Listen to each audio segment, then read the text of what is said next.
Today, we're breaking down a classic tale of two halves. We're looking at a huge Elite Eight game that was really won on the whiteboard. This is all about the coaching chess match between Arizona's Tommy Lloyd and Purdue's Matt Painter, and one halftime pivot that literally changed everything. So let's get right to it. How in the world does this happen? In an Elite Eight game, where every single possession feels like life or death, how does a team down by 7 just completely flip the script and dominate the second half? Well, that's what we're going to unpack, the strategic adjustments that turned this entire game on its head. Okay, so to really appreciate the comeback, you've got to understand just how in control Purdue was. For the first 20 minutes, Matt Painter's game plan was working to perfection. They were absolutely dictating the flow of the game. And the numbers, well, they paint a really clear picture of that first half. Look at that. Purdue hits 7 3-pointers while Arizona only manages 1. But just as important, check out the offensive rebounds. 8 of them. They were getting extra possessions and cashing their in from deep. That is a killer combo, and it's exactly how you build a lead in a big game. So what was the strategy? It was actually pretty simple, but brilliant.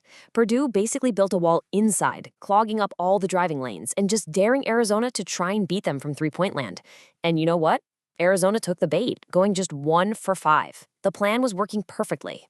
And on offense, they were just clicking. Take Braden Smith. Coming into this game, he'd missed 7 straight threes. But in this first half, he was on fire. He drained 3 of them, giving Purdue this massive emotional and scoreboard lift. And here's the real kicker. Purdue did all of this, built a solid lead, even while one of their key big guys was stuck on the bench with foul trouble. They looked deep, they looked confident, they looked like they were in total control. So if you're Arizona's coach, Tommy Lloyd, what do you even say in the locker room? And this brings us to the turning point, halftime. Arizona is getting outplayed, they're getting outcoached, and their season is on the line. So what did Tommy Lloyd do? How did he rewrite the script for the second half? The adjustment was straightforward, but it was incredibly powerful. It boiled down to 3 things. 1, forget the outside shot. We are going to attack the paint, period. 2, we're going to use that aggression to go right at the guys in foul trouble. And 3, we're going to live at the free throw line. It was a total identity shift back to who they really were. You can see the night and day difference right here. The first half was passive. They were settling. The second half, they became the aggressors. They stopped playing Purdue's finesse game and decided to make it a physical, bruising battle, forcing fouls and getting easy points at the line. So how long did it take for the plan to work? Try 39 seconds. Boom. Right out of the locker room, they go right at Trey Kaufman-Renn. He picks up his 3rd foul, and suddenly Purdue's best interior defender is in serious jeopardy. The adjustment paid off instantly. And the commentators saw it happening right away. This wasn't some brand new idea. This is who Arizona was all season long. They led the entire country in free throw attempts. Coach Lloyd didn't reinvent the wheel at halftime. He just reminded his team who they were and told them to go do it. So the big question is, did it work? Because a coach's plan is only as good as the results. Well, the numbers from the second half they're just staggering. Honestly, it's hard to believe. Just look at this. This wasn't just a comeback, it was total domination. Arizona didn't just win the half, they almost doubled up Purdue, 41-21. They absolutely exploded on offense and completely shut Purdue down at the same time. This number right here says it all.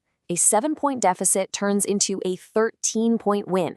That is a 20-point swing in just 20 minutes of basketball, and it was all because of that strategic pivot made in the locker room. So while Arizona was on fire, what happened to Purdue? Their offense just hit a brick wall. That 3-point shot that was so effective in the first half, they only attempted 4 in the entire second half and missed them all. The well just went completely dry. They had no answer. So when you step back and look at the whole game, what's the big lesson here? What can coaches, or frankly any fan who loves the strategy of the game, take away from this incredible turnaround? It really comes down to this. First, a strong team identity can carry you even when your shots aren't falling. Second, you have to be the aggressor. Passivity gets you beat.